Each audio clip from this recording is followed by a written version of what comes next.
Is the lord. దేవుని పరిశుద్ధ నామానికి మహిమ కలుగును గాక. ఈరోజు యేసయ్య మాట.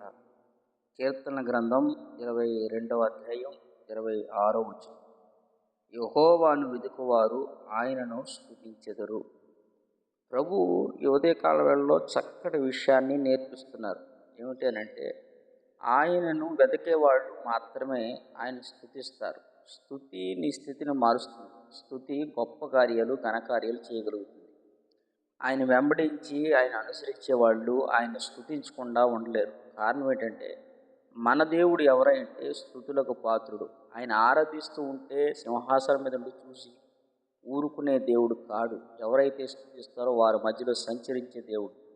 నీవు నీ కుటుంబాన్ని ఆయన వెతికి ఆయన అడుగుజాడలో నడిపించబడగలిగితే ఆయన కృప నీకు తోడై ఉండి స్తుతిస్తున్న నిన్ను దాటిపోయిన దేవుడు గొప్ప కార్యాలు చేయగలడు. పరిశుద్ధ గ్రంథంలో చెప్పిన మాట ఏంటంటే స్తుతి ఎరుకో ప్రాకారాలు కూల్చింది.